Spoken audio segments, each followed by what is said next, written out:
Payg'ambarimiz sollallohu alayhi vasallam Imom Ahmaddan keltirilgan hadisda marhamat qiladilar. Izmanu li sittan min anfusikum azmanu lakumul janna. 6 ta narsani kafilligini beringlar menga, men sizlarga jannatni kafilligini beraman.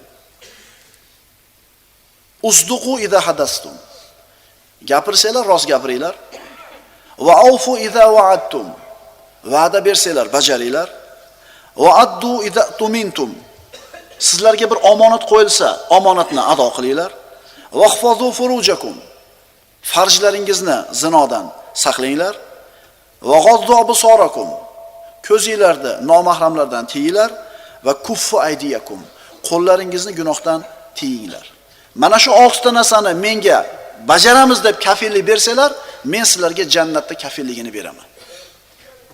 Yana bir hadisda aytadilar payg'ambarimiz sollallohu alayhi vasallam, Kutiba ala ibn adama nasibahu minaz zina. Har bir odam bolasiga zinodan bir nasiba, ulush yozilgan. Mudrikun la mahalata. Iloji yo'q, albatta shu zinoni qiladi. Wal aynani zinahuma nazar. Ikki ko'zni zinosi bu qarashlik. Wal uzunani zinahuma istima. Ikki quloqning ham zinosi bor. U nomahramlarning so'ziga quloq tutishlik. Wal lisanu zinahu kalam. Tilning zinosi harom so'zlarni gapirishlik. Wal yadu zinahal batash. Qo'lning zinosi ushlashlik. Harom bo'lgan narsani ushlashlik. Var rijlu zinahal xuto. Oyoqning ham zinosi bor. Ana shu harom tomonga qarab yurishlik. Val qalbu yahwi va yatamanna. Qalb ana shu narsalarni o'ylaydi, ana shu narsalarni xohlaydi. Va yusaddiqu zalikal farju va yukazzibuhu. Endi yuqoridagi zinolarda hammasini bor qiladigan ham, yo'q qiladigan ham nima bo'ldi?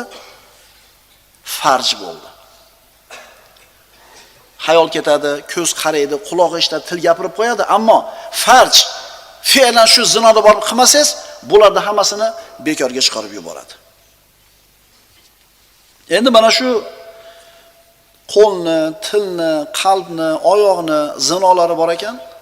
Kishi mana shu zinoni qilar ekan, unga albatta oxiratda agar tavba qilmay o'tib ketsa, oxiratda jazo beriladi. Lekin dunyoda ham mana shu qilgan gunohlarining asoratini ko'radi. Ko'zini nuri ketadi. Qalbidan xotirjamlik ketadi. Hayol parishon bo'ladigan bo'lib qoladi. Oilada xotirjamlik, sakinat bo'lmaydi. Birodarlar, aytdik-ku, kim Alloh man qilgan gunohlardan tiyilmasa, mana shu qilayotgan gunohlarini oilasida ta'sirini ko'radi.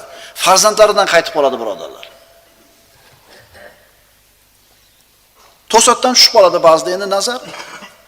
Payg'ambarimizdan so'rashganlarida Rasululloh aytdilar, isrif bosar ekan. Ko'zingni olib qochdi. Bir marta tushib qoldi, ko'zni olib qochdi, unga gunohkor bo'lmaymiz. Ammo ikkinchi marta takror qaraydigan bo'lsak, bunga endi gunoh yoziladi. Ko'zni tiyish, birodarlar, ayollar o'zini avratlarini hijob bilan yopib yurishligi jamiyatni pokiza bo'lishiga, qalblarni toza bo'lishiga, hayotni esa go'zal bo'lishiga olib keladi. Avratlarni yopib bo'lishligi. Payg'ambarimiz sollallohu alayhi vasallam 3 kishini ko'ziga jahannam o'ti tegmasligini bashoratini berganlar. Bu hadis Imom Tabaroniydan qala nabiy sollallohu alayhi vasallam salasatun la tara ayunuhumun nar. 3 kishini ko'zi jahannamni ko'rmaydi. Aynun harasat fi sabilillah.